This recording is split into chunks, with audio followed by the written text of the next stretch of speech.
আপনারা জানেন যে আমাদের প্রাণপ্রিয় নেত্রী আপসীন দেশনেত্রী বেগম খালেদা জিয়া 30শে ডিসেম্বর ইন্তেকাল করেছেন। তিনি খুব অসুস্থ ছিলেন, সুস্থ অবস্থায় জেলখানা গিয়েছেন, অসুস্থ অবস্থায় বের হয়েছেন। তার উপর এত অত্যাচার ছিল, এত নির্যাতন ছিল, মিথ্যা মামলা সাজা দিয়ে কারাগারে অবরুদ্ধ রাখা হয়েছিল। তিনি আজকে আমাদের মাঝে নাই। তবে আপনারা অনেকেই জানাজা অংশগ্রহণ করেছেন। আমার জীবনে পৃথিবীর ইতিহাসে আমি শুনি নাই, দেখি নাই যে এত বড় জানাজা একজন মহিষী নারীর, একজন প্রধানমন্ত্রী যিনি ছিলেন বীর মুক্তিযোদ্ধা, তার জানাজায় হতে পারে। হয়েছে, এটা হলো তার অর্জন, এটা হলো তার কর্ম।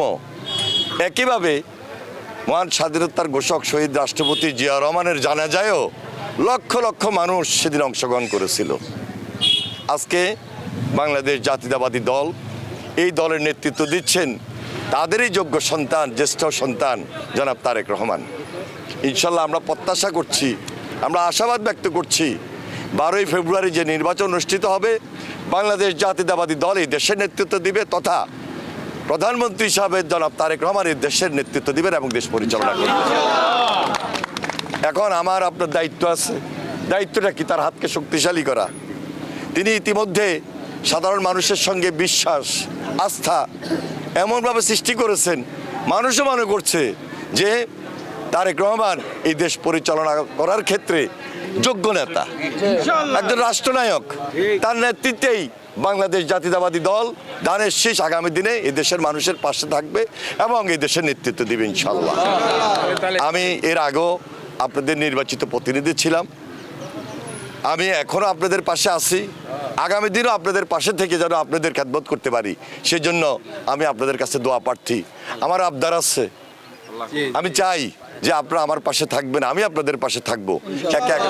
সবাই কাঁধে কাঁধ মিলিয়ে কাজ করব। আমাদের এই এলাকা অনেক সমস্যা আছে, রাস্তাঘাটের সমস্যা, ঘনবসতি। আমরা সেই জন্য এই যে রাস্তাঘাট, ড্রেন বা আমাদের এখানে টয়লেটের সমস্যা আছে, স্যানিটারি অনেক সমস্যা, এই সমস্ত সমস্যার সমাধান করে যেন আমরা এই এলাকায়, বিশেষ করে এই লক্ষ্মীপুর পৌরসভার হেডকোয়ার্টার 6 নম্বর ওয়ার্ড, 5 নম্বর ওয়ার্ড, 7 নম্বর ওয়ার্ড, 8 নম্বর ওয়ার্ড, এই যে হেডকোয়ার্টার যেটা একদম পৌরসভাটা পুরাটা 1 থেকে 15 নম্বর ওয়ার্ড পর্যন্ত আমরা মানুষের সঙ্গে থেকে এমনভাবে কাজ করাই দিতে পারি যেন আমাদের এলাকার মানুষ উপকৃত হন, তারা যেন অসুবিধা ফিল না করেন। আমার একটা স্মার্ট সিদ্ধান্তে 25% গ্যাসের খরচ কমেছে। ভাবছেন কিভাবে? সাধারণ গ্যাস স্টোভ বদলে আমি এনেছি আরএফএল গ্যাস স্টোভ। এর সাইন্টিফিক নজল ও ব্রাস বার্নার ক্যাপ সমানভাবে তাপ ছড়িয়ে রান্না করে দ্রুত, তাই গ্যাসও বাঁচায় 25%, টাকাও বাঁচে 25%। আরএফএল গ্যাস স্টোভ নিরাপদ ও গ্যাস সাশ্রয়ী।